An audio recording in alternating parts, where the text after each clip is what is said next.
So again, thank you all for joining us for these 4 days of conversation and discussion of Africa in the 18th century. All the presenters will have different reasons, will have different reasons for joining us with their different methodological and historical questions. But I thought, as the organizer, that I'd start with a very brief rationale for why I thought this workshop was needed. In the summer of 2014, I was a fellow at the Library Company of Philadelphia and was going through all of their books on Africa when I came across this. Let me see if I can advance my slides. There we go. It struck me that this sheet music shed new light on a question that had been sort of lurking in the back of my mind since I started my PhD dissertation many years before, and had come across this image in Delilah Scruggs' work on photography in 19th century Liberia. The question this photo raised for me was, would somebody moving to Monrovia from rural Virginia or rural Kentucky in 1867 have thought that this looked like a big modern town or like a rural traditional backwater? Would it have seemed familiar or alien?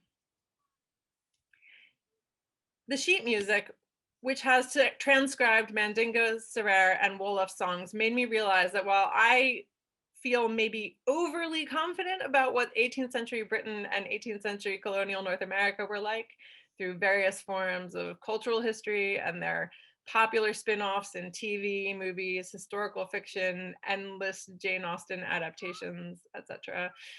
I was so much less informed about the cultural history, the fashion, music, architecture, food, stories of a changing 18th century West Africa. I started paying closer attention when I was reading sources and realized that in part, that was because many of my sources didn't comment on it as much as I thought they would. There are plenty of explanations for this, but their lack of constant commentary on difference, of the kind that is everywhere in the 19th century sources, sparked a new question for me. How different would life in provincial towns around the Atlantic world really have been in the 18th century? Maybe it was actually really similar. So much of what I encounter in my work on humanitarianism, imperialism, abolitionism, and capitalism in Africa has been shaped by the views, values, changes, and fashions of the 19th century. Travel writing, ethnographies, abolitionist literature, and colonial archives were as interested in painting a picture of modernity in Europe as they were in telling their readers anything about Africa. And so we're often stuck with these legacies of the 19th century in shaping the views of earlier African pasts. The compression of history problem that assumes an unchanging past, amongst other things, has been identified in African economic history, but it also shapes how the imagination of an African past infuses writing about the African diaspora and slavery in the Atlantic world, or the dynamics of historical change as a development toward the colonial history of the late 19th and 20th centuries. I wanted to bring together people working in all different types of scholarly disciplines on all different regions of Africa to try to build up a picture of what those various 18th century Africas looked and sounded like, how those views and fashions and sounds might have changed in their own century, how we could move away from popular assumptions, definitely not shared by anybody here today, that before the 19th century, cultures across Africa had been static and traditional. How could we think about 18th century African history in its own present, rather than as a prologue to the dramatic 19th and 20th centuries? And beyond learning more about the variety of 18th century Africas, what might these questions illuminate about wider methodologies? How can a grounding in a particular century change the shape of our narratives of change over time? Does a fuller picture of life emerge through a different kind of storytelling? How can we think creatively about time, narrative, and chronology? I hope this workshop will provide a space for building up our knowledge and understanding of the cultural history of Africa in the 18th century, and maybe we'll even see it on TV someday, as well as discussing some of these broader questions of method and sources. So without further ado, we'll get started with Allegra Ayida. Thank you so much for that wonderful introduction. Good morning, good afternoon, and good evening to everyone from California. Hopefully lots of listeners from Nigeria as well. I will just share my screen and then I will get right into it. Okay, so in the next 10 minutes, I will briefly outline my work in progress paper, which is based on the memoirs of a French trader called Jean-François Landolph. So let's see. There we go. So what I'll do is I'm going to geographically situate what the region I'm talking about. Then I'm going to describe what my work's trying to do. And then finally, I'm going to describe Landolph and then explain how I'm going to use Landolph to talk about the African agency, which is in the title of my presentation. So the Fourie Kingdom, which is what I'm talking about, is where Landolph was resident in the late 18th century. And the Fourie Kingdom is located, Fourie Kingdom, which was founded in 1480, is located in the Niger Delta region of contemporary Nigeria. And at the moment, its current geopolitical importance lies in the crude oil, which was found there in the 1950s. It is the homeland of the Shekiri people, who are a minority ethnic group within multi-ethnic Nigeria. But the Fourie Kingdom's origins are found in the much larger neighboring Benin Kingdom. And the kingdom was founded by a fleeing prince from the Benin Kingdom and is ruled over by an Olu, which is the king, and his council of chiefs. And this is just a chronology of all the different Olus there have been. There have been 20 Olus, with the most recent one being crowned in 2016 and another Olu being crowned this summer. And then just as a picture.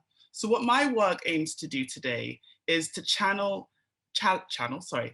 the conventional narrative that European domination over Africa happened since Europe's discovery of Africa, which I put in inverted commas. This narrative of discovery of Africa is linked to the Portuguese exploration in the 15th century of the African coast, and it normally depicts Africans with little to no agency.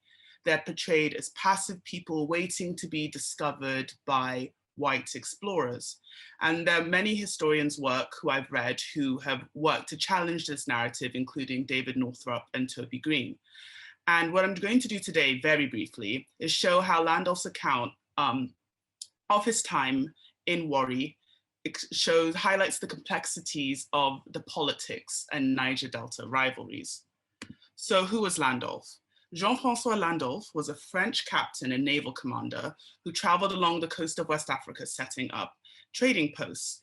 And his memoirs, which were published about 20 years after he returned from France at the age of 66, describe his expertise gathered during his time. And while he was there, he was stationed for whilst in Africa, he was stationed for 8 years at the in Uborodo, which is a port city which is near Fourie, and that's where he had multiple interactions with the Olu of Fourie, as well as the Oba of Benin.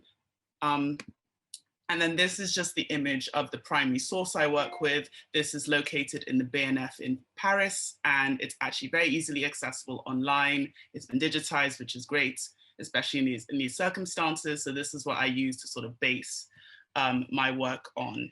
So I'm going to stop sharing my screen, and I'm just gonna very briefly just provide one example, because we only have 10 minutes each, to emphasize my points. So what happened was, when Landolph first arrived in the creeks, when he arrived in the Niger Delta region to set up his trading post, he actually arrived during rainy season, and his trading ship got landlocked. Got blocked in the river. And what happened was the Olu of Fourie saw that his ship was blocked, and so sent a messenger who was called the war captain, Okorodudu, and who's called Okro in the text, to offer him assistance.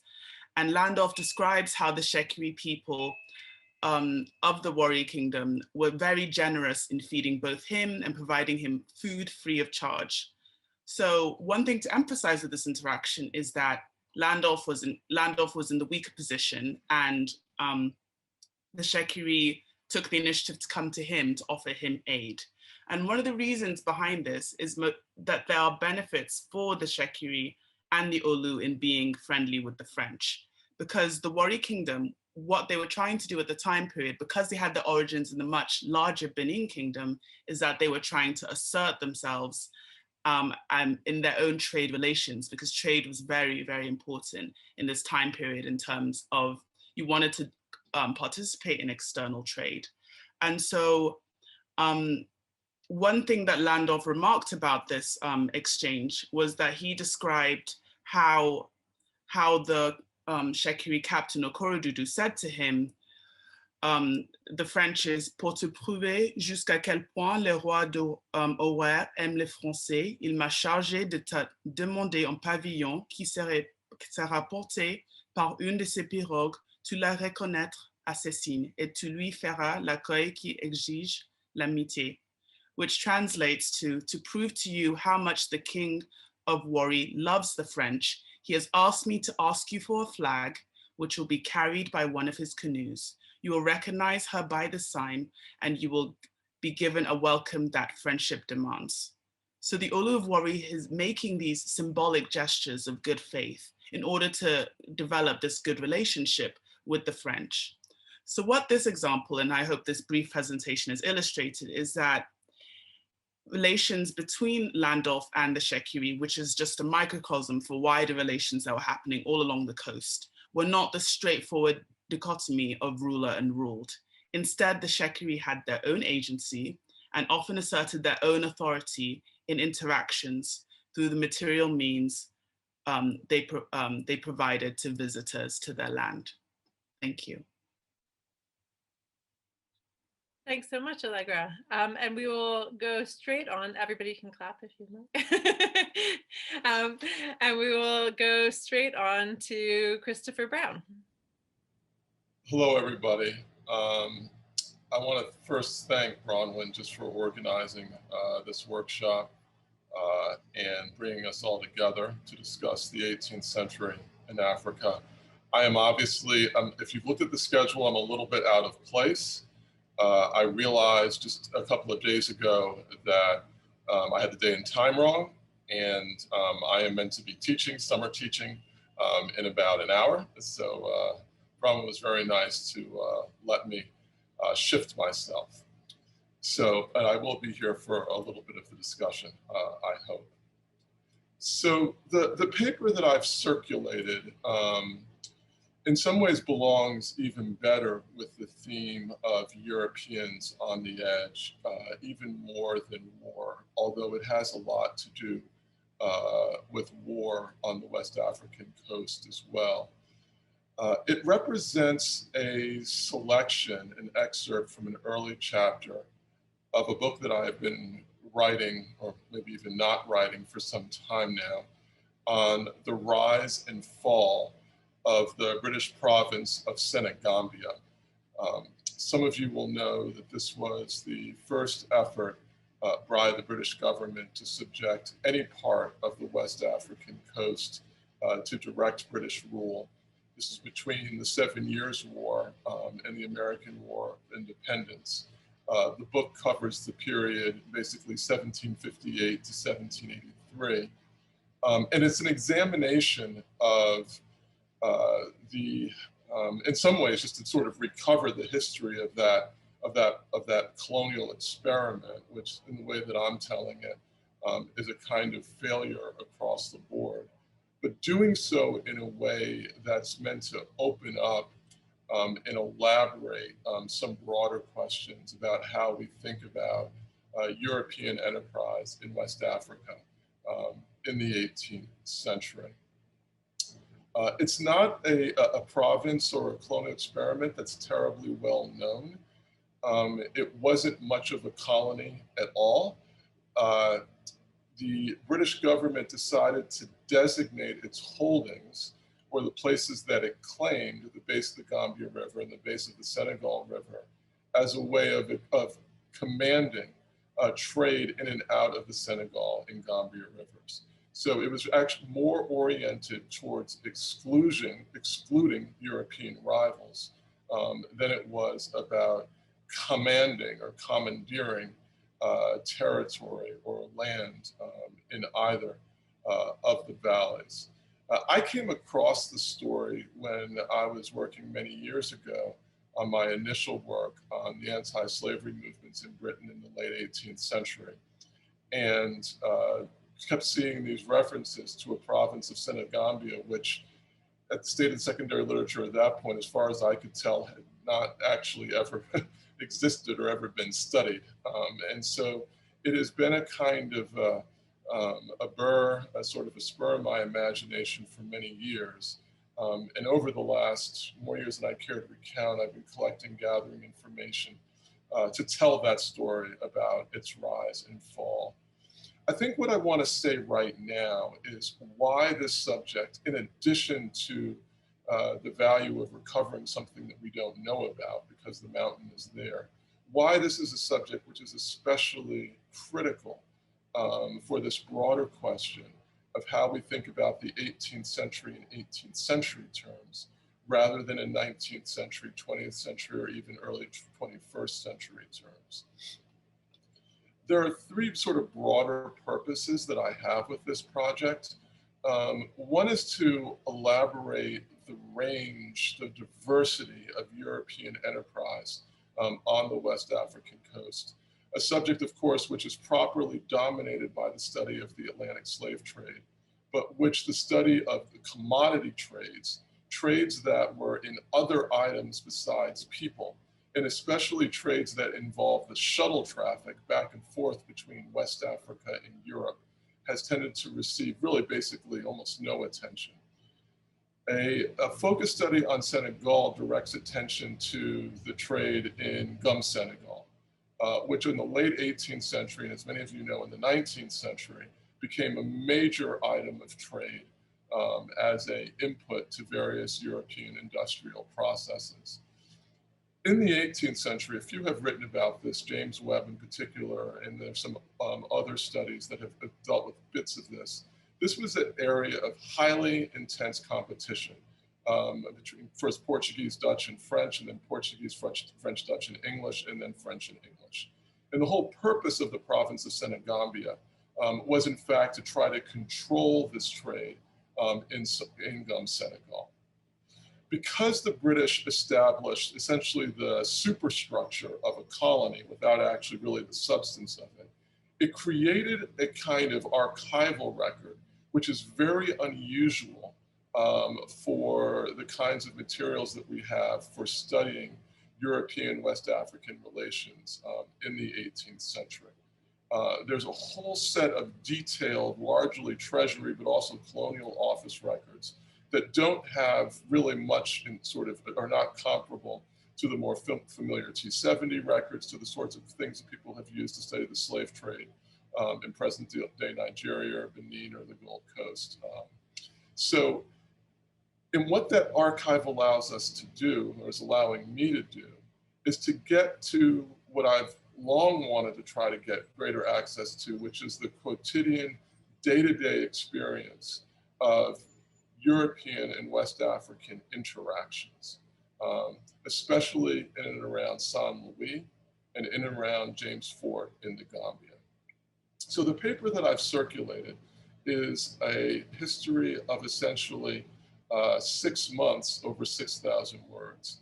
It deals with the year 1758. It has the theme of war and trade in the West African coast, but it's concerned specifically with the British amphibious expedition to capture the fort of Saint Louis from the French soldiers there at the beginning of the 7 Years' War.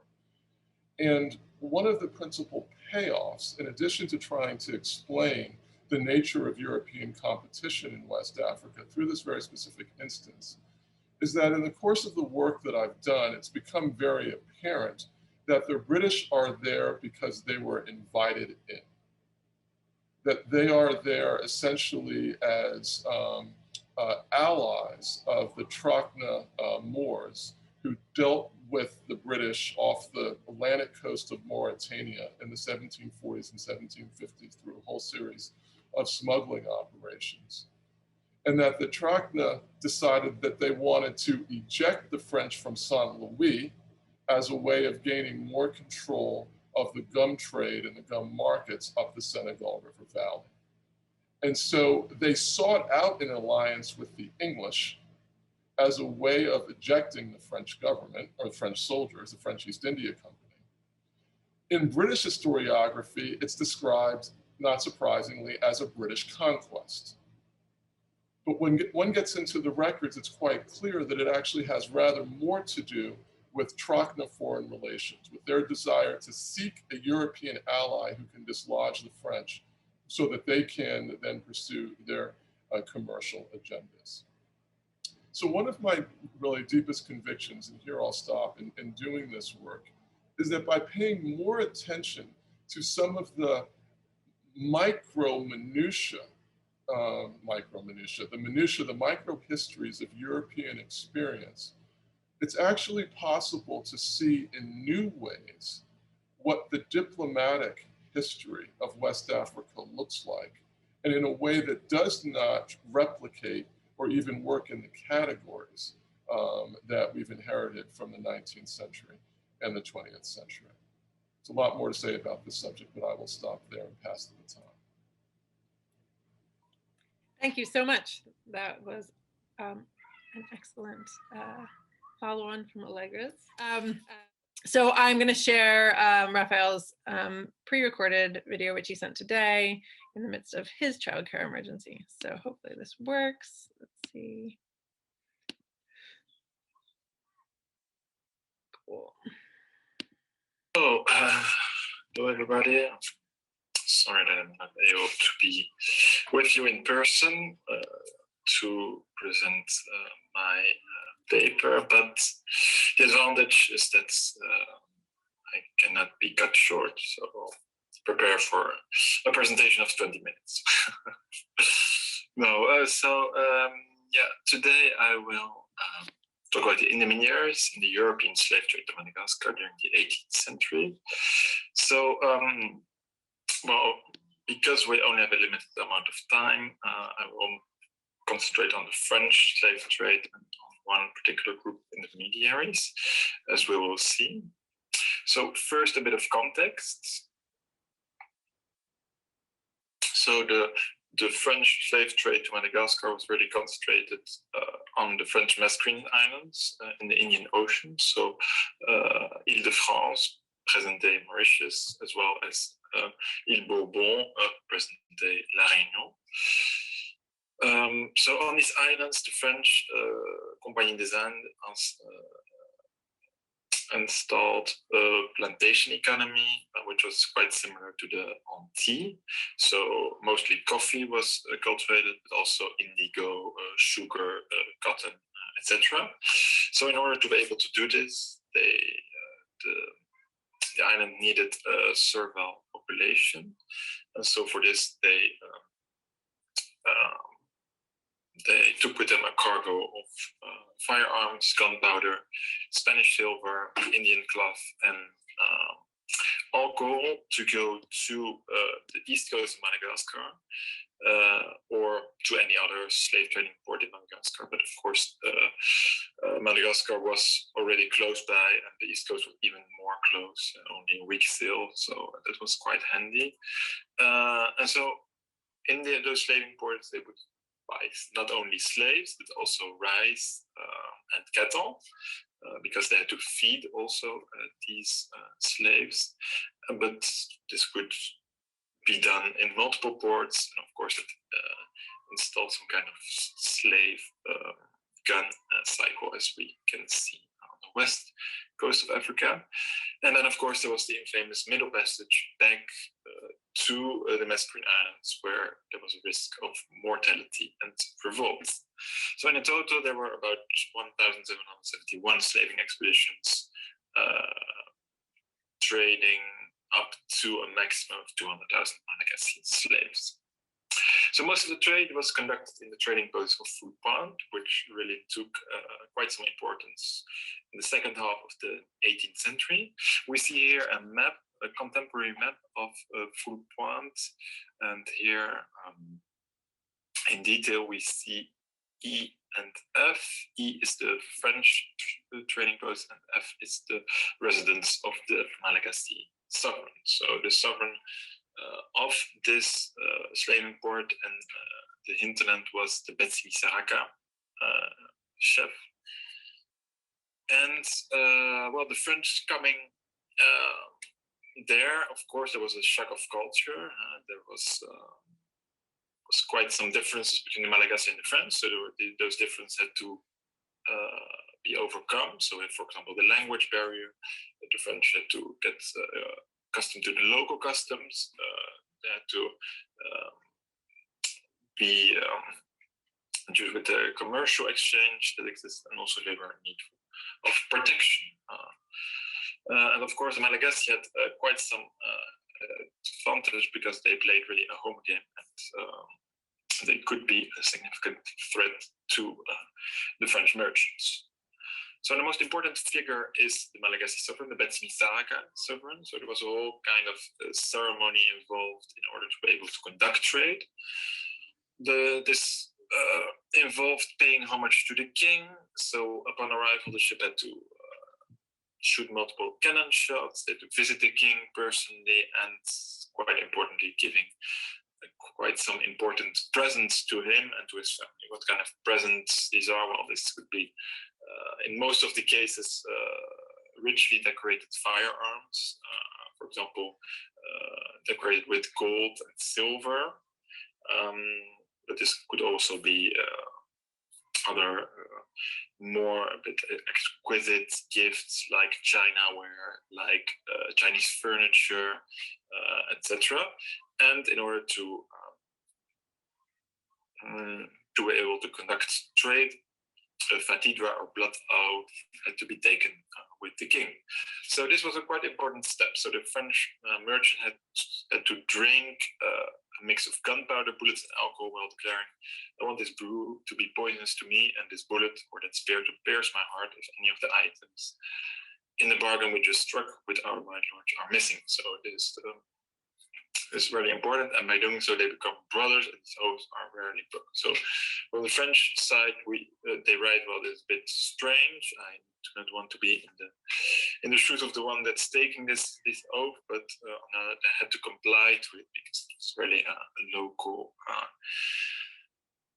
custom." But not only the king was an important figure. We have the Malata, so the Malagasy Chieftains, which can be seen as the aristocracy on the northeast coast. So they are the smaller chieftains just on the Betsmisaraka king, and they also had to receive their gifts.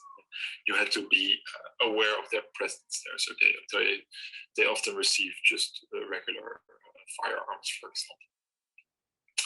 Malagasy merchants also important because they would come from the interior with slaves, cattle, and rice, and without them, no trade could be conducted. So also the French had to really take into account their presence. And finally, there were the marmites, or the Malagasy day workers, because without them, the French could not have, for example, use them as a labor force in place, notably carrying all these merchandise from the ship to the shore and back. So these are the importance. We see that there's a whole list of Malagasy persons that the French had to take into account. And in order to be able to conduct all this trade, intermediaries were important. And in this case, I will mostly focus on one group. And why were the intermediaries also important? Because French merchants were targeted. For example, the French complained that Malagasy had no respect for them. They are scammed by Malagasy merchants. And especially at the end of the 18th century, food points has become home to a bunch of foreigners from various provinces who come to earn money and become thieves. And theft is quite common and can be done with impunity. And some French are even murdered.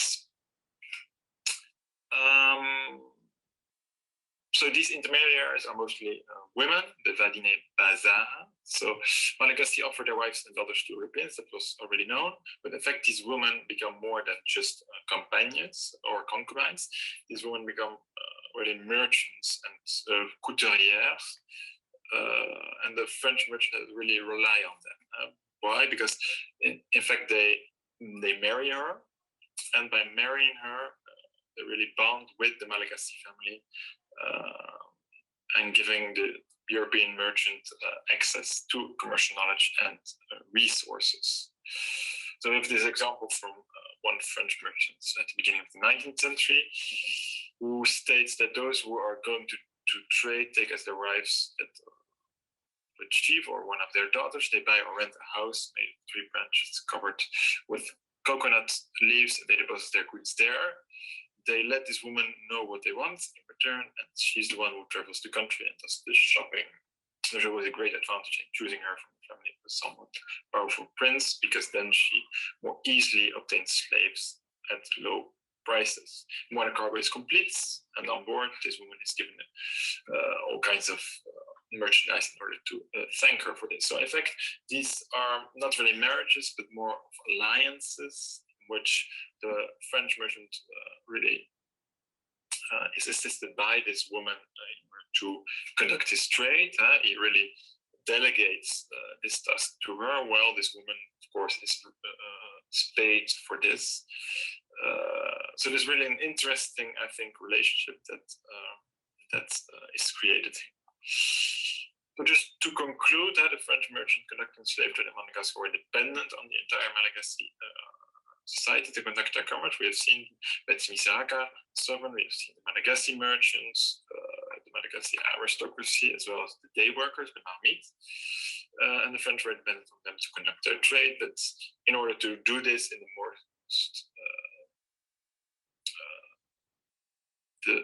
the best way possible, they needed intermediaries, and it was the Malagasy women who were the intermediaries that made the bridge between the French and Malagasy cultures.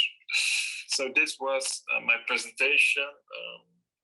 I really would have hoped to be there in person to be able to explain things, but again, this is really only one aspect of the intermediaries.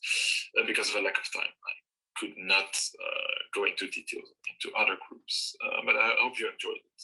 Thank you very much.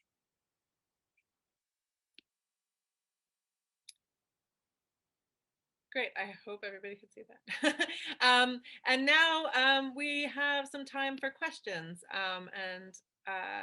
So if you want to send me your questions in the chat, or just indicate if you have questions, we might open it up for the panelists to ask each other questions in the first instance. And we have one here from Johan for Chris Brown.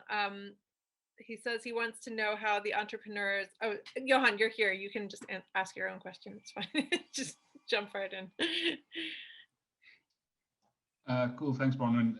Christopher, yeah, I really enjoyed your presentation. I wanted just to know so, I mean, you talk about these 18th century entrepreneurs.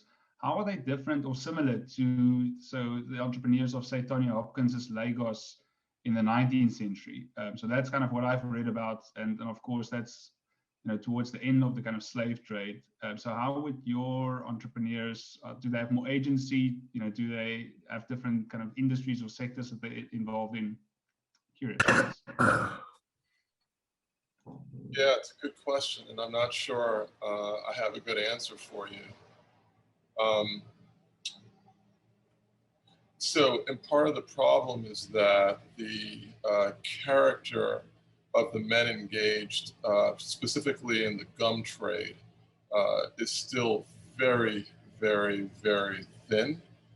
I'm having to essentially build it from the ground up, looking at both the kinds of commercial records in Britain and France, especially gum sales, auctions, and markets, to figure out how different, buyers are acquiring them, and then trying to track gum cargoes largely from,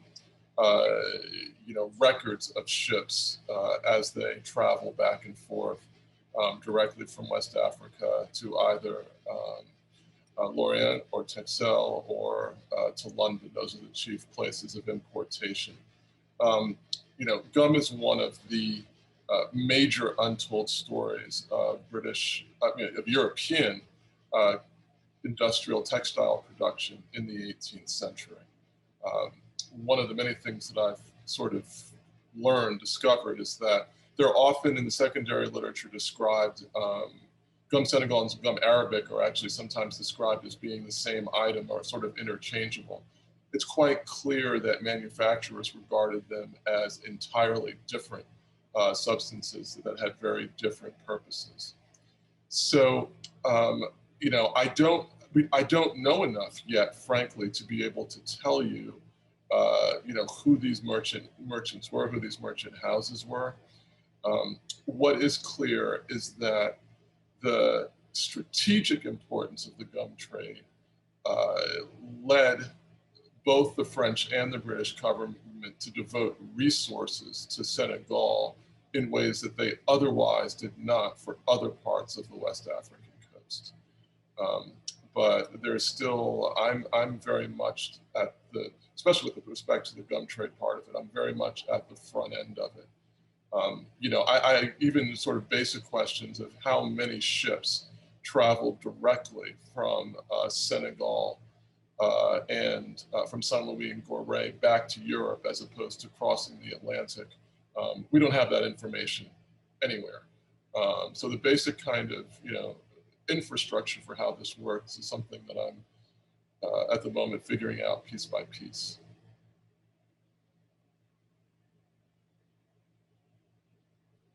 Great. And Allegra, do you have any questions for, or like any sort of general, because I know you said you had one for Raphael, but it might just, you know, sort of throw the floor open. Oh, yeah.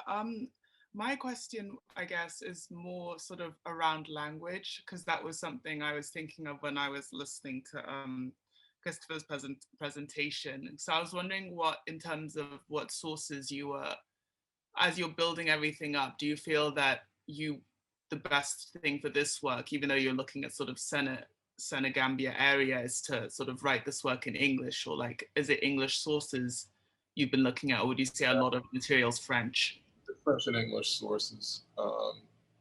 One of the interesting features of this story is that so as you know, once England acquires or takes Saint Louis as a base for its trade, they return Gorée to France, so that as part of the negotiations at the end of the 7 Years' War. And what that means is that the French government has agents who are watching very carefully what the British are up to. And so some of the best information regarding the, you know, month-to-month activities of this so-called British province actually comes out of French archives, which are essentially kind of intelligence records, describing, they're spying on, you know, what the British are up to. The other issue, of course, is that, you know, there's this mixed race elite, the habitants that Jessica Marie Johnson has written about, that Bronwen has written about, you know, who regard these British officials as alien, as outsiders, as not really belonging there. And so there's a real collision, a cultural collision for British agents who really don't know where they are. They don't know where they are geographically, they don't know where they are culturally. And so there's a great deal of, and that's true both with the, you know, the sort of the mixed race inhabitants who actually regard themselves as Christian, as well as the, you know, the peoples of Wallo, the Brakna, the Trarza, everybody in the region. The English are invaders, they're outsiders. And so a lot of what I'm also dealing with is trying to make sense of those, you know, of those collisions. But, you know, I mean, just listening to what you were presenting us with earlier, I mean, there's just, I've come to think that a lot of these European records have so much more to reveal to us about what I've sort of been thinking about as kind of either the diplomatic history or the foreign policy history of West African kingdoms and states. And obviously John Thornton has done a fair amount of that, and John is here, you know, for West Central Africa in the 16th and 17th century. But there's a lot more that can be done especially on the Upper Guinea coast, in my view. Yeah, no, that's a, oh, so, should No, I no, go? go Yeah. ahead. Yeah, no, that's a great point. And I think for me, the way I came to my research is because my research is, I focus on the Warri Kingdom, and I have done for many years. And so I sort of look for sources based around the Warri Kingdom, because what I found is, because I do most of my work pre-1900, there's a sort of paucity of sources. So when I find something, it's just all it's all in lots of different places. So I found there's an Italian missionary who wrote, and that's in Rome. And then I have this French trader, and that's in Paris. And then I have this Portuguese, then one of the princes from my kingdom spent time in Portugal. So I went to Lisbon and I was looking in the archives there. And the fact that these are all in just very different places, but then you're sort of getting one side, this sort of European, very disparate European voices talking about this one thing. And then what I normally do with my work is I do a lot of oral history interviews, and I sort of try and bring this voice, this agency back through voices, but obviously you can't really sort of go backwards in terms of, you can ask people you can sort of you can't really culturally sort of write backwards and say like, oh, because people talk about this now, this is how it was 3 centuries ago. But I do think it is really interesting what you're saying in terms of the diplomatic and sort of geographically, it just feels like it's all very muddled, I find. What I found anyway, in terms of where you think you're going to find sources or information, and sort of I'm a historian by training, so I just sort of, it's always all about sort of putting a jigsaw together. But it's great to sort of see how other people are doing similar things in other parts of the continent. Yeah, and it's great to hear your story about sort of finding stuff in so many different places. And I am quite aware that I've not even gotten close to exploiting the materials that I'm familiar with and that I know exist. But I also know that there's quite a bit that bears on, the subject that I've defined, that in all kinds of unexpected places. So you and I should probably talk at some point, because I could actually pick your brain about some of this. I'll be stateside. I'll be stateside in a few months, but I'll find you on Zoom. Yeah, I mean, on that point, John has a question for Ayida that's pretty related to the topic of the last couple of minutes. So I don't know if John, if you want to jump in, or if you want me to read it for you. I think he's here. Oh, yeah. Oh, okay. You can hear me, right? Okay. Yeah, so here's my question. I'm reading it directly from the box. We often think of the Niger Delta as being dominated by English trade. Something like 80% of all the English shipping went to the Niger Delta. And Lundolf obviously represented a challenge to that. That's what he was there to do. So do you think that this inter-European rivalry also affected the way the Olu responded to them? Clearly, this is a new set of people that he can use to diversify his sales. Yeah, no, that's a great question. Something I just sort of looked at recently. So this there's definitely was an Anglo-French rivalry, and I think it really sort of more came to a head in the 19th century, when sort of there was this change from the move to legitimate trade and everything from slave trade to palm oil. I think that's when the British were really sort of pushing to sort of establish themselves more, but the French were there as well. And then I think that this sort of back and forth that was happening, what was interesting was that the Shekiri and the Olu, they were playing the English and the British and the French off each other. And I think what's really interesting is sometimes you think that, oh, the people coming in, they have the power because they can, but then you sort of had these Shekiri merchants setting the prices of palm oil and sort of controlling the trade. And so Kenneth, as you know, Kenneth DK in Trade and Politics in the Niger Delta, like really delves into that. But I think these sort of Anglo-French rivalry, I just thought it was interesting to see that play out, because then obviously in the earlier period it was the Portuguese in the 1480s to 1500 to 1600, and then it was the French and the Dutch together. And then sort of it's really interesting how the chronology with the Warri Kingdom as a sort of focal point, it sort of mirrors something that was sort of happening all along the coast in terms of different Europeans would sort of come in and out and dominate in and out. But great question.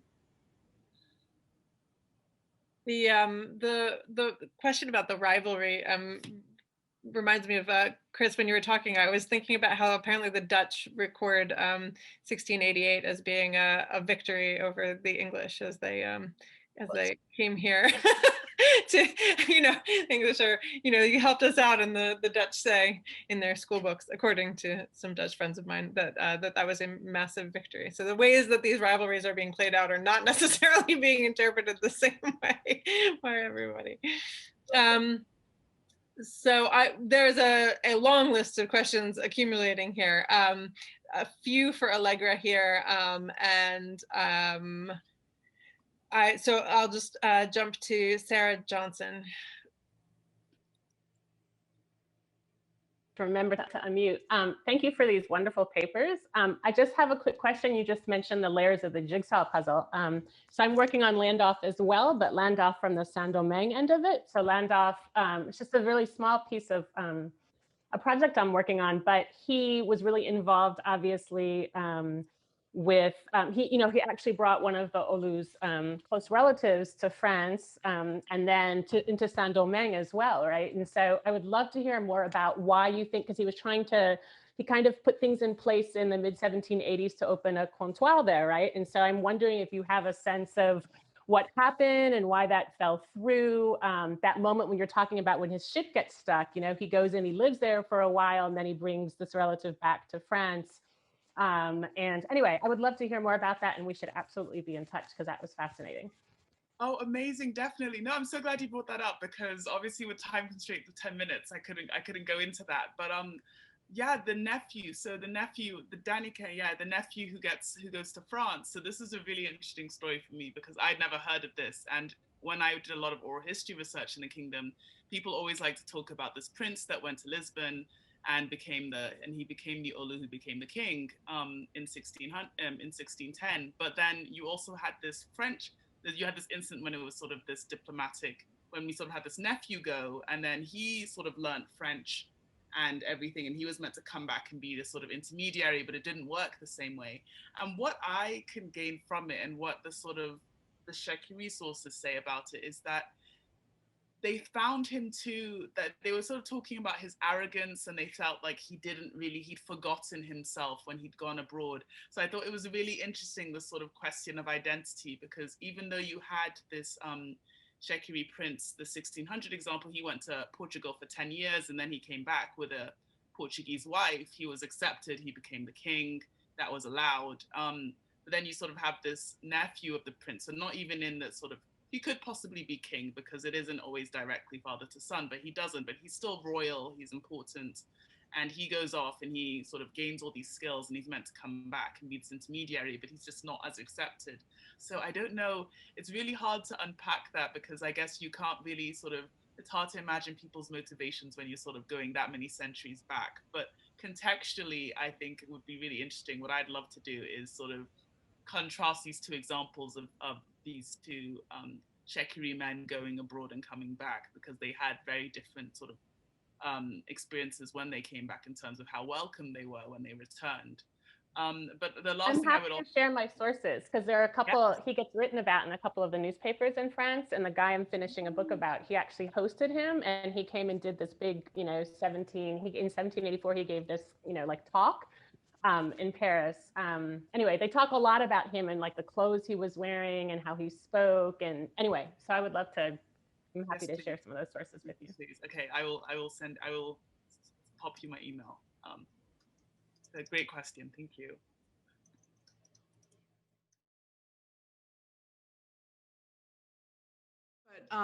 Thank you all for coming. It's always a pleasure to kind of share this research.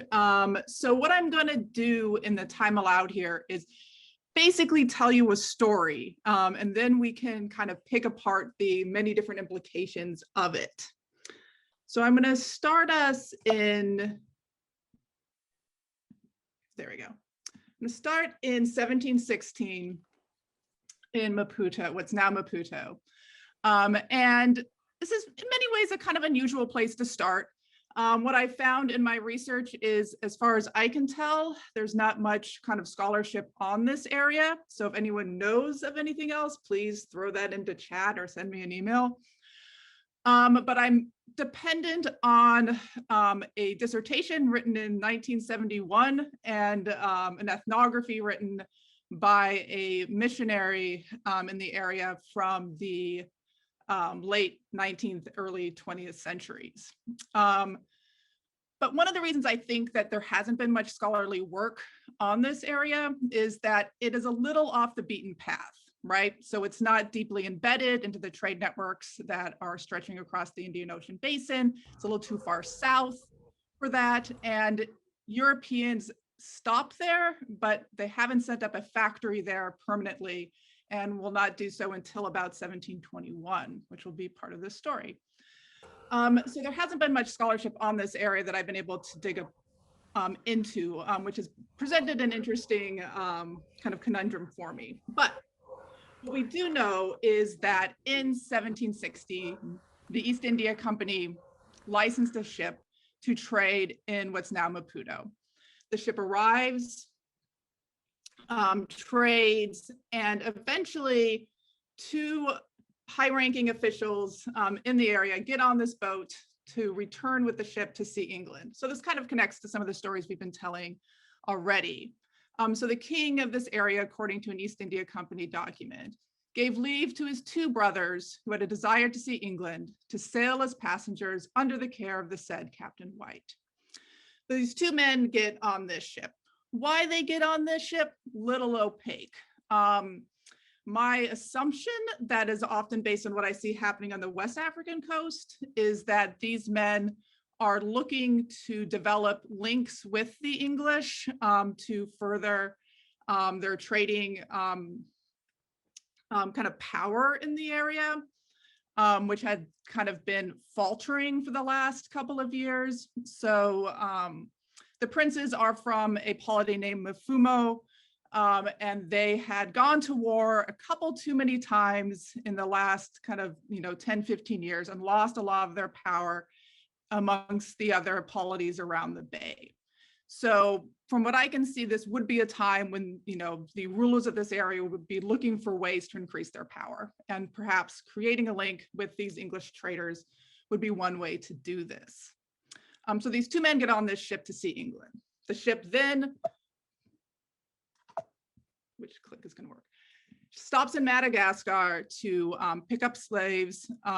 And while they're there, from other documents I've been able to find, these men and their many attendants who come with them are still free. And then the ship continues on. This is Robert Drury's journal, which tells us the princes are still free at this point. The ship continues on to Jamaica, stopping as well at St. Helena to drop off a number of enslaved Malagasy, according to the directions of the East India Company. Once it arrives in Jamaica, this is when the captain decides to sell these two men into slavery. So according to a letter from 1721, the captain sold them in Jamaica for slaves, where they remained 2 years till, jabbering a little English, they told their story and were freed by means of a lawyer there. This lawyer is a man named Joshua Bowes, who purchases the two men and then decides he wants to take them to England. And so they all get on a ship. And the other lesson from this story is these two men should never get on a ship. They get on a ship, it hits a hurricane outside of Cuba. The ship and much of the rest of the fleet is lost. The lawyer perishes, but the two men survive. They find a new patron who then helps them continue on their voyage to London. So they end up in London in about August 1720. And first they look to the East India Company for assistance. Makes sense. These are the men who licensed the ship to go to Maputo in the first place. They can be seen as their responsibility. The East India Company is initially kind of interested in these guys because they have plans for that area, but those plans fall through and they lose interest. We can talk more about that if people would like. So then they turn to the Royal African Company and the SPCK.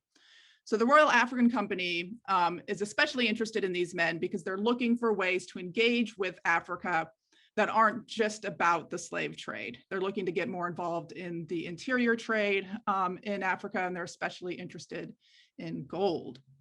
The SPCK, the Society for Promoting Christian Knowledge, is also interested in these two men as souls that they can convert, and they're looking for them to help them convert their people back in Mafumo. So these different groups get together to put together a voyage to send these two men home. So I was able to use for sources the kind of minute books and letter books of these different companies, plus the personal papers of their kind of patrons. So John Percival is a great supporter of the SPCK, and James Bridges, Duke of Chios, is one of the big supporters of the Royal African Company. So in 1722, these men are ready to head back to Mafumo. They get on a boat, and then things go south. So Prince James, the elder of the two princes, basically has a mental health crisis at this point. He attacks his brother. At dinner, he holds a knife to his throat, his own throat, saying that he is full of pain and no one can help him. And then the ship hits a storm in the channel and has to put in at Exmouth. The ship is damaged going in and has to put in for repairs. And the state of Prince James goes from bad to worse. And he tragically ends up committing suicide in Exmouth, which is certainly something we can discuss if people would like. The voyage continues with the remaining prince, Prince John. And I should say that I don't know what they were known of in Maputo. I only know their baptismal names, Prince John and Prince James. So the voyage continues. It stops in a small speck of an island off the coast of Brazil to look for gold after picking up some miners in Falmouth to check that out. It stops in the Cape and then continues on to Mafumo. And when they get there, they find that the Dutch have started a factory in what's now Maputo while they were gone. Dutch are not happy to see them, unsurprisingly, but there's not much they can do about it because a pirate had stopped and plundered the factory not too long ago, so they were very weak. And so they can't force the English out. The English proceed to continue to trade in the area, although it becomes clear relatively quickly that it's the different polities around the bay that have power in this relationship, not the English or the Dutch. Eventually, the English crew is captured by one of the African polities and they were going to kill them. The Dutch step in, say, please don't kill them. And they let the crew go. The crew gets back on their ship and heads home. So this voyage, in many ways, is a failure for the English. Prince John, on the other hand, makes it home. According to the records, he throws off his European finery and reintegrates into Mafuman society. So he doesn't seem to use those trading links afterwards. And however, this voyage does produce a number of kind of sources that are relatively helpful if anyone wants to look more deeply into this area. One of the miners who goes on this trip keeps an account of the voyage and has a detailed account of what happens when they get to what's now Maputo. Marmaduke Penwell, who is the instructor of the SPCK, sends with the princes, is given a list of basically ethnographic questions to ask about the area and to fill in. It's super biased. This guy does not like what he sees, but it is a useful source if you read it against the grain. And finally, there is a bunch of kind of Dutch documents on this area. So going back to the problem with languages. So if anyone wants to really dig in to what's going on in this area at the time, these Dutch documents are a great kind of resource. And I'm going to go ahead and stop there, and I look forward to questions later. Thanks, Lindsay. Great timing. And I really enjoyed your map. It was cool. Okay, so up next we've got Paul Grant. Okay, I think I'm up. So start objecting to me if I'm not, if you can't see me. This project uses an armed conflict in the Danish West Indies in the 1730s to ask social history questions about pre-colonial Ghana. Now, the curious nature of this particular conflict and its direct connections with Ghana allows us to gain insights into military politics in the 18th century. And my focus here is the indigenous Ghanaian, or more specifically the Akan military state, which is called the Aman, plural Aman. All right. Now, the Aman is a way of political or social organization that emerges in the 17th century, and it reached its arguably reached its highest form in the Ashanti Empire of the 19th century, possibly owing to the fact that the Ashanti were one of the most successful West African states at resisting European imperialism. Much of the scholarly literature on these states concerns statecraft, right? So that was because they were the most successful states, but also in the or successful at playing the British imperial game, but also because the Aman had been the most the states that were in their internal organization the most closely resembled European states. They were of intense historiographical interest. They were intense interest in the sort of the mid-20th century as an example of an indigenous, fully homegrown state apparatus.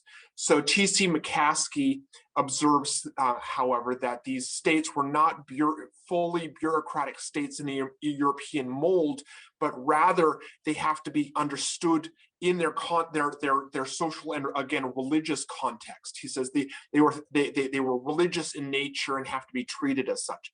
Now, I'm not necessarily getting into that historiographical debate, but as you look at one of our best sources on the 1700s on how these states worked is actually a slave rebellion in the Danish West Indies. So and this rebellion has been raked over a number of times in the last half century, and so I don't add much new to it other than what I'm looking at here is the way that this defeated army in the Danish West Indies, the way it disintegrates sheds some light on sort of the religious processes of belonging in the 1700s. All right, so what I want to do here is again, let me see. The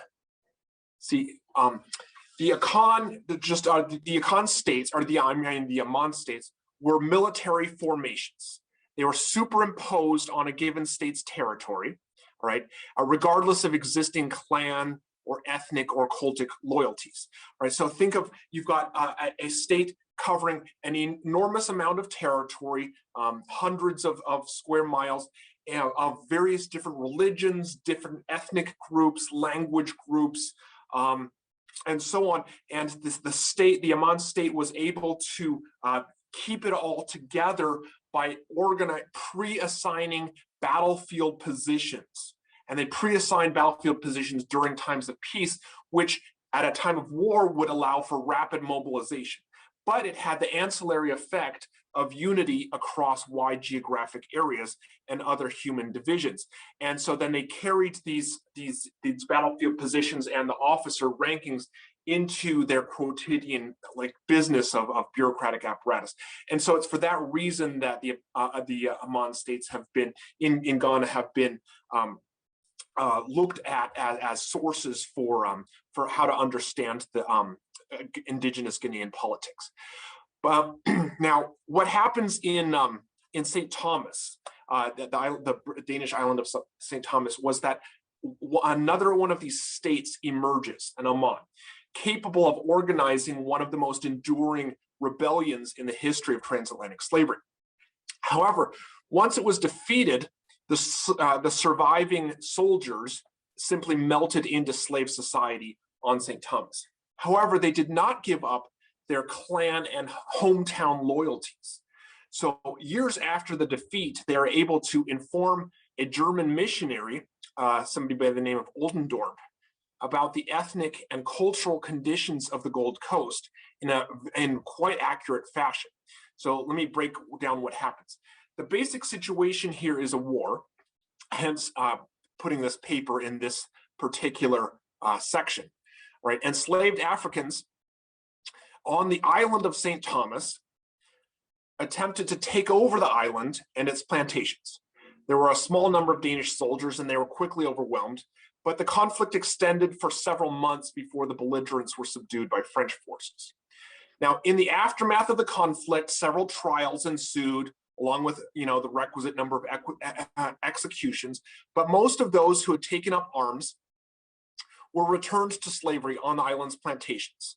You might call it a life sentence of hard labor, never mind the fact that all of the Africans on the island were in the same condition.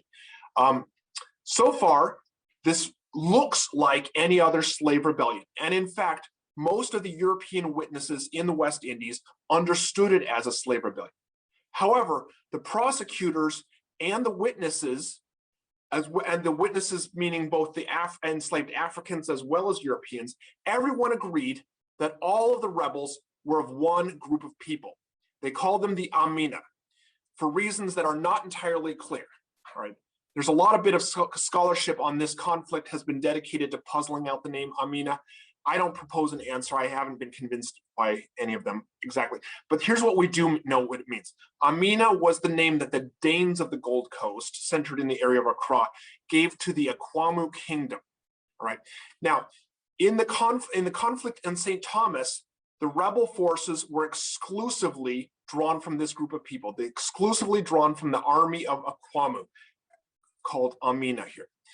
Enslaved Africans who were not Amina on the island, they either remained neutral or they joined with the Europeans in order to defeat the Amina, which is to say that most of the enslaved people on the island did not view the prospect of an Amina victory as something they desired, right?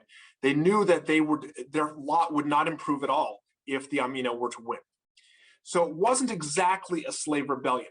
Rather, and I'm arguing here, it was an attempt by one group of captives to seize control of the island, including its slaves for their own purposes. The question then immediately arises, why was it only the Amina? Why did the Amina not recruit a single other fighter? And in the course of prosecuting the conflict, the answer becomes that it was an army, that's why. And it wasn't an ethnic group. It certainly wasn't a tribe, we don't like that word, but it was an intact army, or at least part of it. So the reason, the source of this conflict in part is incompetence by the Danes, incompetence in shipping an entire army, including officers, to the West Indies. So the background here then is Akwamu. It's also something that's known here, that the Danes have written about it and so on. The Akwamu was a regional superpower and had been so for a good 80, 90 years. And they had fallen into a civil war for sort of political, for palace intrigue reasons. And everybody else ganged up on the Akwamu and seized the opportunity to get them off. And they succeeded, and the Akwamu were finally defeated, and the city was burnt and its shrines desecrated and so on. And many of the captive soldiers were transported into slavery. All right, 3 of them. In fact, the Danes sent an entire, and this is where the slave voyages database is so awesome here. But the Danes sent an entire division of this army to St. Thomas in 3 ships, and they sent several officers, including one of them whose name was King June, or at least in the transcripts. Arriving in St. Thomas, this man wasted little time in beginning to reorganize his men. When the rebellion erupts a few months later, it was not so much of a rebellion as a continuation of that same civil war. And given that many of the slaves on the island were people who had previously been sold into slavery by the Akwamu, and who expressed great fear of these people, this wasn't an outlandish idea. So break here. A few years later, a German Moravian missionary arrives, and he starts interviewing slaves on St. Thomas, and takes meticulous notes, and he compares testimonies against one another, and it gives him a solid understanding of the social and geographical conditions of the Gold Coast. Now, of the surviving Amina soldiers, only 3 continued to think of themselves as Amina. All 3 of them had been officers and men of stature back in Africa, but all of the others spoke of individual towns. All right, and so what you're seeing here is that as the army is defeated, as it disintegrates in the moral imaginaries of people who are basically captives for life, they no longer find their rank and position in the army useful. Rather, they think of their hometowns, or rather the towns of their clans. They think of that's valuable. And so this kind of sheds light, as I conclude, this sheds light on how to think at a religious and cultural level of the 18th century Khan military state, in that we can see in its disintegration, you can see that it's layered on top of clan and family loyalties, which are more enduring than military rank itself. And that's what I have here. Thanks so much, Paul. That was really fascinating. And now our final panelist for this panel today is Kinosi Mulatto, who has a PowerPoint to share as well, I think. Okay, so my presentation basically will be on the scramble for Okavango Delta, and I chose this topic on the scramble based on the scramble for Africa. So my argument in relation to this is that when there was a persecution, the colonizers were colonizing Africa, there was some ripple effect among the other ethnic groups. So this is Okavango Delta, which I'm really sharing about, and there's the location in the northwest, in the northern part of Botswana, the northwest part of Botswana. The key questions that really undergirds my study basically is this: who is supposed to be a supreme ruler of this place? Who belongs here? This land belongs to who? Those are the minor key issues that undergirds my presentation.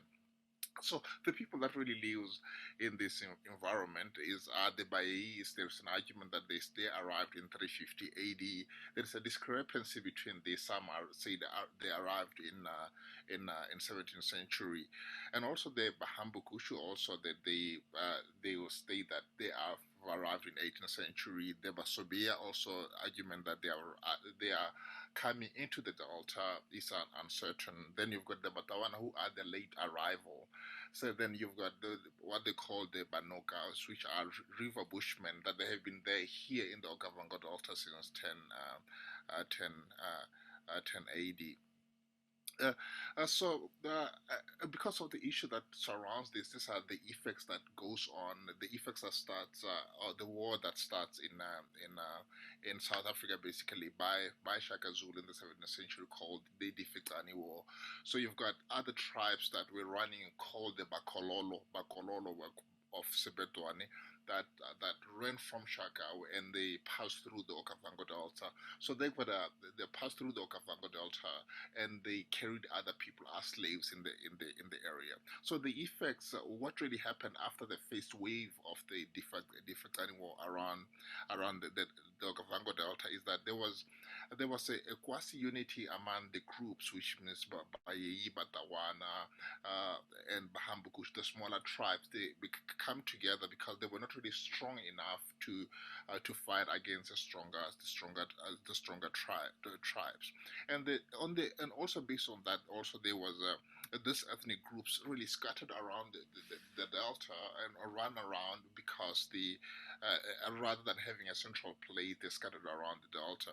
And also because of that, also there was a mingling within the ethnic groups that they become together. So this mingling of the ethnic groups, this had both the negative effect and the positive effect. The negative effect is that it's based on the fact that when the ethnic groups comes together, one that's really stronger subdue the other, and the cultural differences begins really to fade away.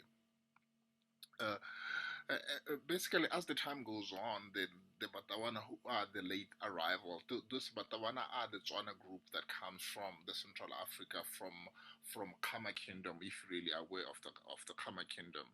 So when they came over, though they're late arrivals in the Okavango Delta, they begin now to take control and subjugate the whole really group. What really happened is that they took advantage of the lack of leadership among the ethnic groups that live within the delta. So, and they form a central place of leadership in which they could govern and control the delta. And also based because of the rising of the Mahalakwe, who was really the strong leader who survived the first wave of the Fekani War, he became really strong that he established the Batawana Kingdom or Tswana Kingdom in the Okavango Delta. This he did by establishing what is called the ivory trade, and through ivory trade he was able to buy guns and buy horses. Then the Batawana becomes really a stronger ethnic groups in the delta. And also the other thing that he established, what is they called Kamela. Kamela is whereby you loan some of the cattle to other people so that they naturally take care of them. And by doing that, the herdsmen were able to borrow the king the cattle from the chief, and by doing that, they become under authority of the Batawan. And also the other stuff that really comes out is the form of slavery. Though there is really a debate concerning is this a slavery or a serf, there's a debate within really going on whether the Batawana were holding other smaller tribes as slaves. And that's the key issue that's for investigation. Furthermore, what really happened is that when the Tswana rulership took over, there was now the superiority. It becomes a superiority culture among other ethnic group. So there was an imposition of the Tswana culture among other non-Tswana cultures. So Tswana culture was seen as a supreme culture and a dominating culture. Also, the issue of really slavery comes through really strongly as such, in such an extent that other smaller group, though they have been in the delta for a long time, they were subjugated and dominated and becomes under the rulership of the Batawana. And furthermore, also the issue of the rights of the smaller group were really subjugated in such a way that because they were under the rulership of the Batawana, there was a thing that they could not really lead or guide themselves. In other words, if you've got a village whereby you've got the Bayeyi in the place, the Batawana will send a headman from Motawan who's going to head or lead the smaller group. So there was the issue that the non-Tswana group could not really guide or lead themselves. And also the issue of really the debate that even emerges up to the moment is the issue of minority versus majority. The study really shows that the Bayeyis are the majority in the delta, that they took close to 40% of the population in the delta. But in spite of that, the Bayeyis are called the minority group, and the Batawana, who are of Tswana origin, though smaller in number, they're called the majority group. So those are the issues that really emerges from that. So I'll stop here. So, thank you. Thank you so much. I just wanted to start by inviting the three panelists, if they have any questions for each other or comments on each other's, to feel free to jump in, to open it up. But I think it's what's really fascinating about all of these is the ways that you know, that there is a sort of element of the real dynamism of the 18th century political scene coming through in all of these papers. And again, sort of harking back to the last panel, the ways that Europeans are really just sort of, you know, at the edge of this, being used in certain ways, but also, you know, not having any sort of sense necessarily of the political things that they're getting really involved in a variety of ways. So I don't know if you guys want to jump in. Yeah, Lindsay, do you want to start? And then there's already a queue building, so you guys can chat for a minute and then open it up. Well, just to feedback on what you said, Bronwen, it's not like it's I feel like for all of us, it's like we're spying in on something that was common sense to everybody else. It's kind of like saying, you know, did you know that these people had kings? And it's like, well, yeah, sure, okay. And so I feel like we're telling a story of like what's obvious, and yeah. Yeah, but I mean, I think it's not necessarily as obvious to many people as maybe it is to us working. Yeah, and it's just nice to get it from so many different perspectives. But yeah, Lindsay, did you want to unmute myself? Yeah, no, I agree with Paul that it always seems obvious, and then, but why don't we know more? But I just was wondering, because as someone, so in case this wasn't obvious, so I'm actually trained as a British historian, so this is like my foray into African history. So I'm always interested in the sources that people are using to get at the story of what's going on in Africa. So I just like to hear both kind of Kenosi and Paul just give us a little bit more information of what kind of primary sources they're working with to kind of find out, because I was just like, you can think about identity, tell me more. So I'd love to hear more about where you guys are kind of picking up your primary source information on this stuff. I can go, unless Kenosi, you want to go first. Okay.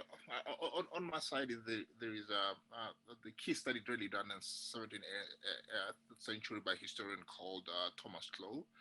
But also there is oral history, because there is a subjugation, and also there is a conflict still going on up to this moment. So there is an oral history that has been really going on at this particular time. So I'm from Okavango Delta, I live there. So I've the issue of the land is still there. So oral history is still there at the moment. Though few stuff have been really written concerning the issue, but oral history, then minor works here and there. Yeah. So the primary sources in the Accra region are really wonderful, because the universities there have sort of collected all of these primary sources in the various different European languages of Danish and Portuguese. But on the sort of the two scholars I would mention who've covered it better than anybody else at the sort of secondary level.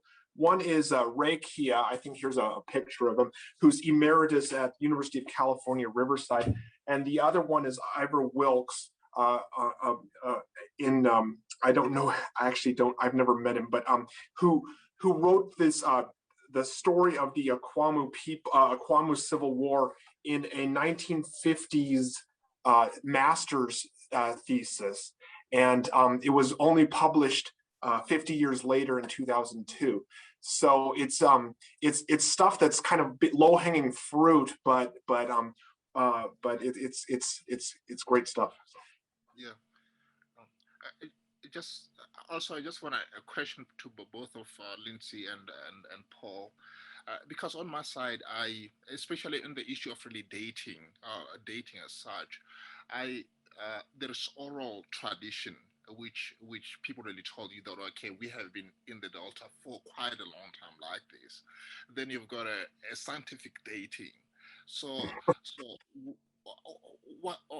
what do you go with? what do you go with? Will you go with the oral tradition, or will you go with the what you call maybe scientific dating? They say, okay, this because based on the hypothesis, what will you go with, basically? Yeah. Yeah, and some of the archaeologists in the room might want to jump in as well. I think there was a line in a phrase in sort of nuclear bomb demobilization stuff where they say trust but verify. So trust the oral sources, but do your homework to make sure that they're not trying to yank your chain. There's a situation in the adjacent kingdom of Achem where they fed this missionary this intact list of kings. And so they use a king list to work it backwards. But then somebody else goes over this king list and says, you know, we can verify that you are omitting 3 kings on purpose. And so what they're doing is basically they're omitting the kings that were of a rival political faction. So it's just one of those things where, you know, trust but verify. So a lot of these oral sources are really, really useful and are not to be thrown away, as a previous generation of sort of Western trained scholars just threw them away as oral literature. But still, you got to do your homework with other sources to verify. Yeah.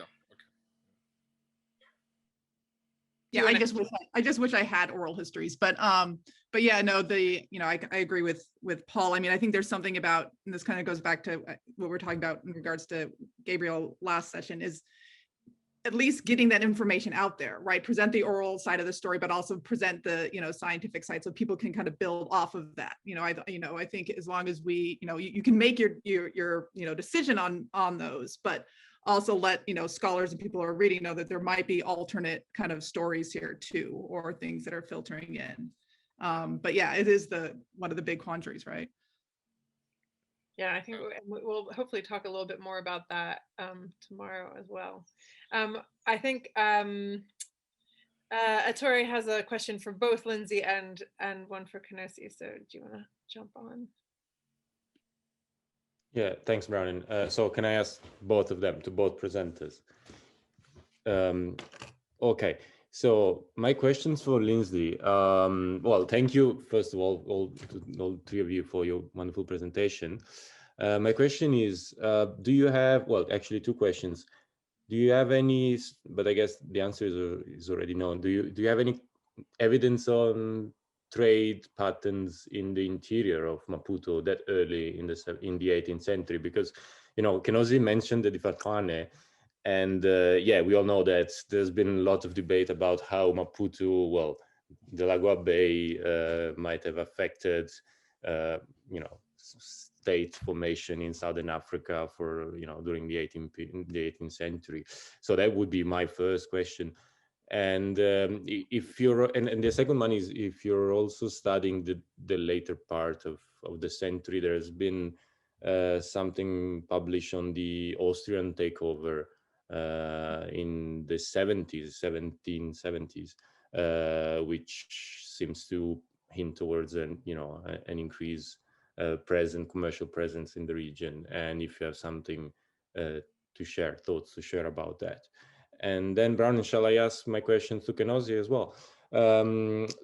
And thank you for your presentation. And yeah, I'm really curious to hear your opinion on Botlanka then, since you mentioned slavery and Thomas Lou. And yeah, I'm quite keen to hear what's your opinion on that debated subject. Thank you. Yeah, so, no, I don't really know, but I really love to know about interior trade. That's kind of why I was like, I'll go to this, conference of Africanists and they'll tell me everything I need to know. But I mean, the Dutch and the Dutch, the English, the Portuguese are looking for ivory there, right? And that's not all coming, I would think, from that area. And the sources, that I think I was looking at like the Cambridge History of Africa and some other, medieval Africa, some other books, citing, that there is interior trade coming in. I just can't, I need to find the sources that are going to let me, know that. So if anyone knows of things I should check out, please let me know, but I don't have any new information necessarily for you on that topic. And thank you for the information on the Austrian takeover one. I'm not going any later, but it's always good for me to check out scholarship on this area that where people have probably looked a little bit into the past as well. So that would be very useful. So thank you for that. Okay, thank you, Jeff, for such a question. So that's the issue of really Botlhanka. It's really an interesting thing because the word Botlhanka, the word itself, can be interpreted as a serf, can be interpreted as a slave. But here's the issue. Here's the rub on my side that let's take, for example, you would interpret it as a servant, the way Thomas could really go. In that, therefore, if I become your servant, then my family is bound to become your servant. Even my children becomes your servant, and they don't have really any freedom whatsoever outside of your jurisdiction. To me, I doubt that you could really call that just as a normal servant. I think that would be a slavery on its own. So that would be my take here. Yeah, thank you. Well, I agree with you on that. and Lindsay's Lionel Chewins, I'm going to write the name of that author in the chat about Maputo.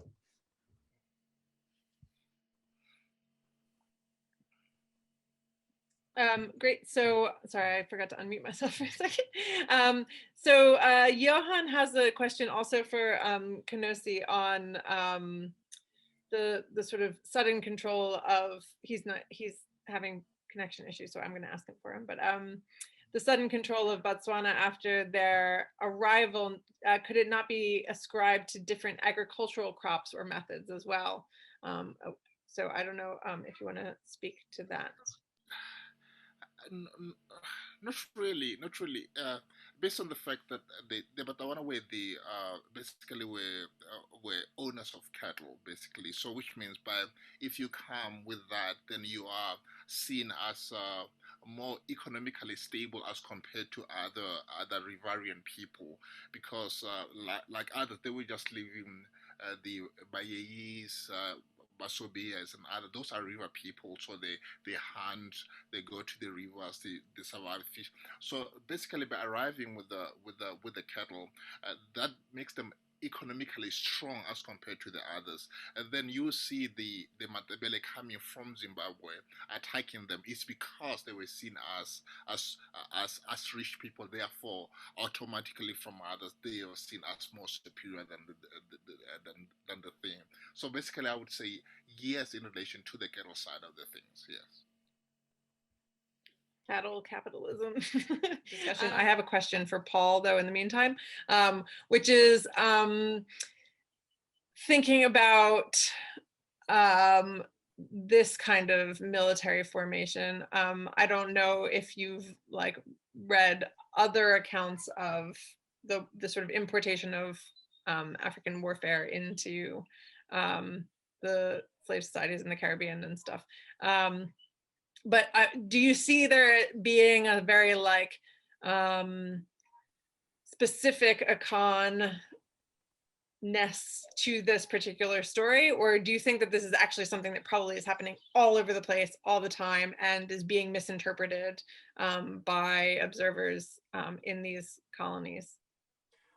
I don't know about I don't know much about the American side of it, but elsewhere in the Gold Coast, it is specifically a Akan phenomenon, and the reason for that the reason I can say that is that it actually relates to my own field work, which is in this this kingdom called Aquapem, which is sort of straight north from Accra, and it's right on the frontier of the Akan-speaking region. In fact, you can stand on this ridge, and to the west side of it is the Akan sort of side, and to the east is not.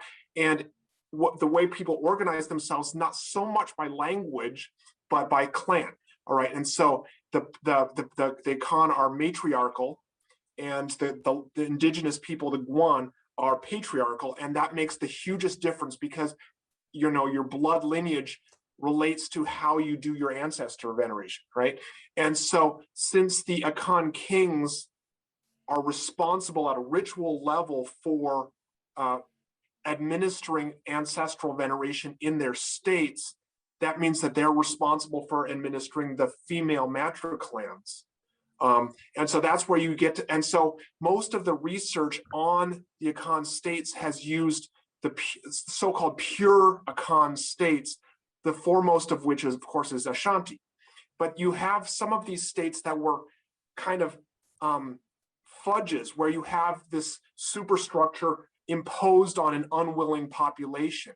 And the reason Akwapem, this one kingdom, has this Akan state comes out of this war. So that's how I ended up looking it up in the first place, that they imported this infrastructure into a social situation where it didn't make any sense, right there. And so they continue to have conflict to the present day. So anyway, it's one of those things where you run into people like, you run into two of your aunts at Christmas, and they've been having the same argument for 50 years.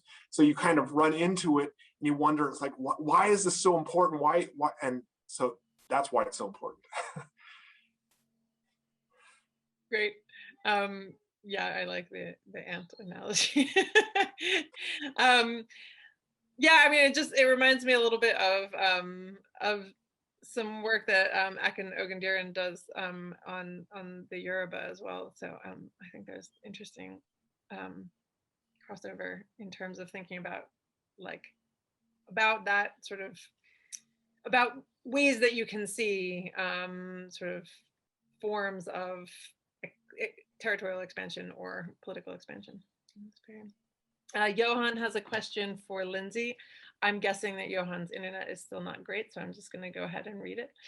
Would you be able to claim that the Dutch decided to create a settlement in Maputo, Mozambique, because they heard of British interest and perhaps that they were negotiating with local princes?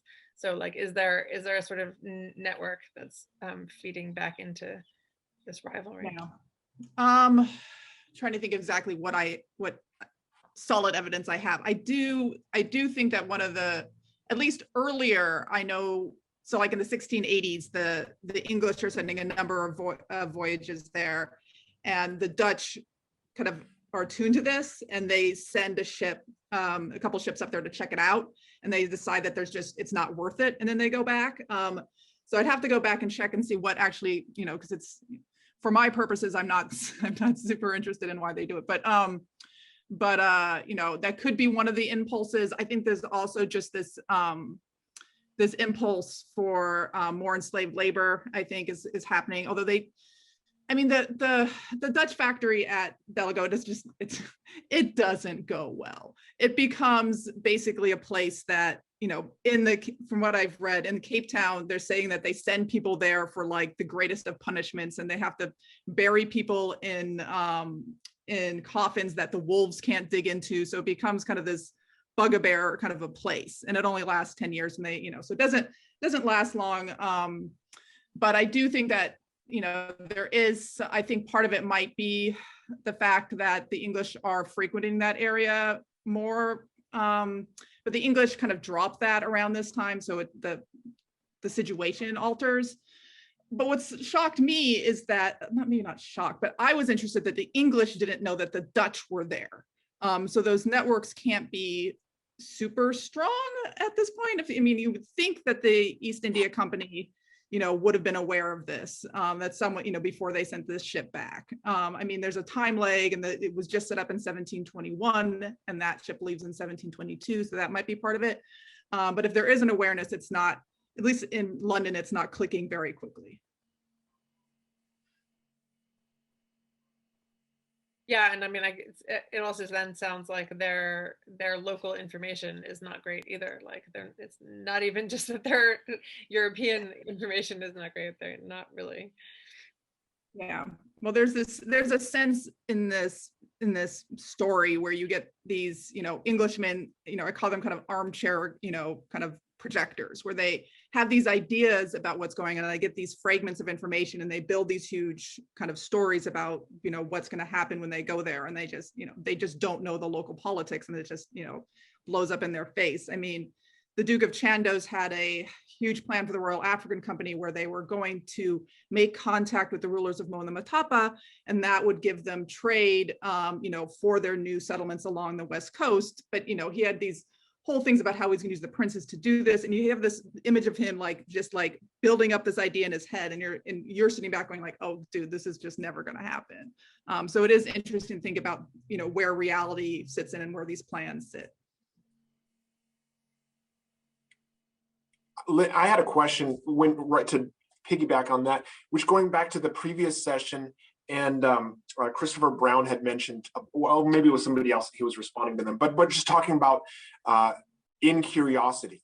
And I was just wondering if you have, first of all, do you see that in, you know, on the other end of the continent where you're looking at here, do you see that, and you're also dealing with missionaries too, who might have different purposes as well, but do you have a sense for the same incuriosity? And I was also just in the previous one, just wondering why not asking any questions about the people that you're at least even trying to exploit? Yeah, I mean, I think they're curious. They're not necessarily curious just to be curious, sure. But they, you know, the East India Company, and you can tell this because people like Chandos and such they know who to go to for information, right? So Chandos is writing to Hans Sloane at the Royal Society and being like, send me the maps that you have of this area and any other information. The East India Company is collecting a lot of different accounts of the area. So it seems that the East India Company, when they're interested in an area, they're like, okay, so who do we know, right? And then they link out to people who they might have sent, you know, licensed ships to go trade in certain areas and say, like, write us an account of this area. So, you know, besides the ones I mentioned there's at least one more kind of account of Delagoa that the East India Company collected when they were interested in doing more in that area. So you do have kind of an attempt to kind of reach out and get in this information. And the East India Company, I think, are a lot better at it than the Royal African Company, or at least with Chandos. So the East India Company thinks about setting up something in Maputo and then dismisses it because, so there's a projector in England who's like, there's gold in them there hills. And he's like trying to say that the, you know, mines of Solomon can be found there and all this kind of stuff. And they get really excited. And then they collect information from the captains, and the captains are like, ee! And then the East India Company ends up kind of, you know, dropping that story. And they use the princes for information. They're constantly kind of asking these guys kind of questions about what's going on. So I think there is some curiosity there, but it's, you know, it's curiosity for profit and trade, right? It's not, yeah, I mean, a little bit more with the SPCK, it's interesting that they're asking questions about like the warfare in the area and the economics and navigation and things like that. But I think that's tied to their idea that you need to civilize a place before you can Christianize a place. So. John Thornton has put something into the chat about incuriosity. I don't know, John, if you want to jump in, but in the like while you're reading that, I'm going to share my screen because this just reminds me of a sort of modern day equivalent. You may have seen this, but I think incuriosity is not limited to the 18th century in terms of Africa. I think plenty of people just have a sort of fixed idea of what they want to get out of the continent and then pursue that. Yeah, I had linked it specifically to the way records are kept rather than what people do personally. And I mean, I've worked in all these different countries, you know, original sources. And one of the things you see is that, like in Spain, you can't drop a needle without having an inquest of 150 pages, whereas in England, that same thing wouldn't even generate a record.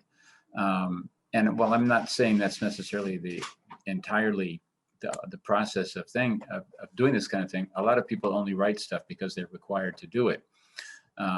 And maybe somebody keeps a diary at home, but then that gets lost in the shuffle. And so I think that just needs to be taken into consideration. Yeah, no, I mean, I will say, trying to find some of this stuff has been an interesting process. So like Penwell's journal about the SPCK one, I heard about it and I was like, where is this thing? Can I find this thing? And I found it, so first I found it, there's a guy who kept a lot of different Portuguese kind of sources and Dutch sources feel, and he had transcribed it, and I was like, woo! But then I was at the BL, and it turned out to be in some random personal miscellaneous papers of Sir John Percival, right? So you have to like dig through this guy's personal papers, and that's how I found the Miners account too. I was going through the personal papers of James Bridges, Duke of Chandos, and it's in a random part of his personal papers. And it doesn't, I don't even know if it says Delagoa on it. It just is an account of a trip, but I was reading it and I was like, oh my, I know this account, right? And so I do think that, where you look matters, right? And there's a lot of this stuff that's kind of buried. But John, that's a very helpful comment about it. It has something to do with bureaucratic culture too, and that's I'm going to have to think about that. That's really, really useful. I know in the 1870s and beyond, when the British imposed indirect rule on Ghana, I know that they're relying on a lot of previous German missionary records to flush in the details that they don't know.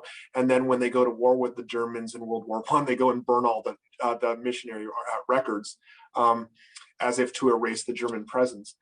Which, by the way, didn't work because the Germans had also double copied everything and sent it back to Switzerland. So, but yeah, so it helps to, like, I always wondered why there's so little by the English and so much by the Germans and Swiss, who are just like in the same district as one another. So yeah, that does help.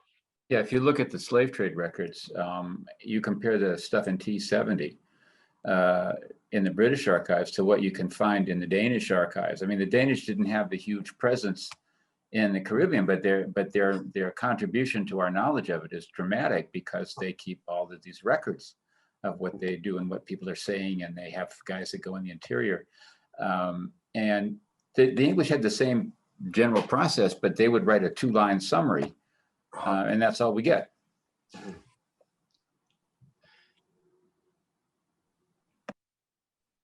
Kenosi, are there accounts from any of the sort of regional actors in Europe who are reporting on what's taking place in Botswana, or is this totally outside of their? I mean, it seems like it's something that they're not really aware of, but like. Yeah, it's very hard to find the information. You have I forgot one of the missionaries that went to the Okavango before Livingstone. So you've got a little bit of what he really wrote. I think he wrote a big book, becomes a primary book. Then later on, the passing of Livingstone, giving a history of what really transpired. So you've got that small information here and there. So yes, but also you lack information from the ivory traders that pass through that place and go as far as Angola. So you don't have that information from them. So yeah. And Bronwen, can I jump in real quick on that? Like, Kenosi, where is this ivory mostly going to the coasts? Is it kind of like a kind of almost a form of exchange, or are they using it to do anything with it?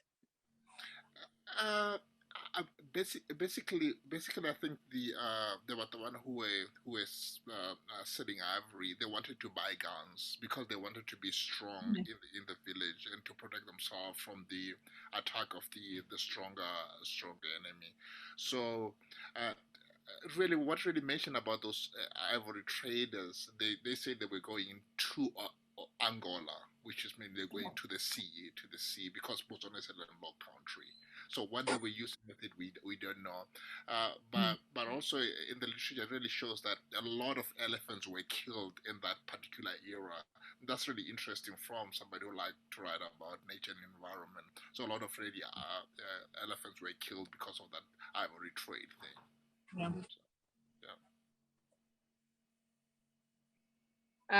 Yeah, Ettore, did you want to jump in? Yeah, just a quick question to Kenosi. I mean, you mentioned traders to Angola, but so I presume that comes from oral sources. I mean, oral tradition mentioning that traders were going to Angola. Yeah.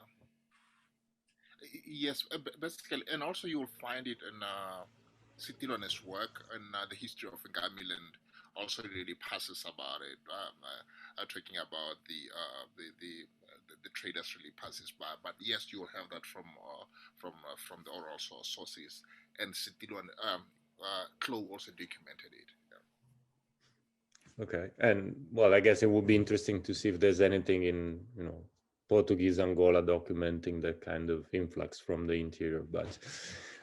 Yes, and the more really interested in that particular relationship, you will see also they say also there is the slavery of whereby some of the indigenous people were sold to the traders in Angola and were sold to slavery. So there's that particular lines also that really going on. How far has been really investigated, I don't know at the moment. So you've got those particular lines. Yes. Thank you. But thank you for mentioning that evidence coming from environmental data. I mean, that you mentioned about the killing of elephants. I think that's quite an important, an interesting development in how to look for sources when we don't have many to work with. Yes.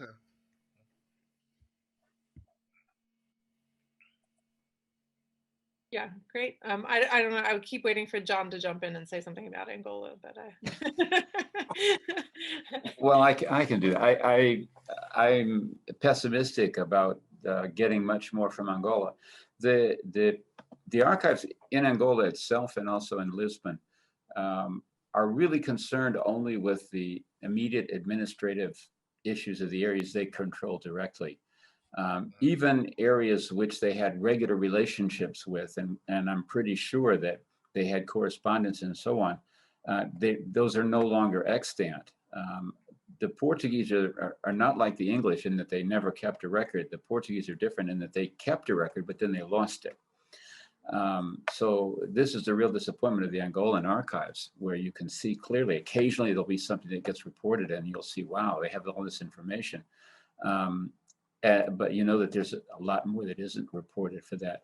This area you're talking about is so far south from Angola that it wouldn't probably have even come to the attention. The Portuguese were just beginning to contact Humbe in the late 18th century. And Humbe is a long way from the Okavango. So I don't think you're going to get a lot, but you never know. I don't want to put anybody off on this. It's no fun working in Angola right now, but anyway, that's the way it is. Great. Well, I think we will wrap it up there today. I think we've had a really great first day with lots of, lots of overlap between these two panels. So thank you, everybody. I'm off to put my 18-month-old to bed, and I hope you all have a good evening, and I'll see you tomorrow. Thank you very much.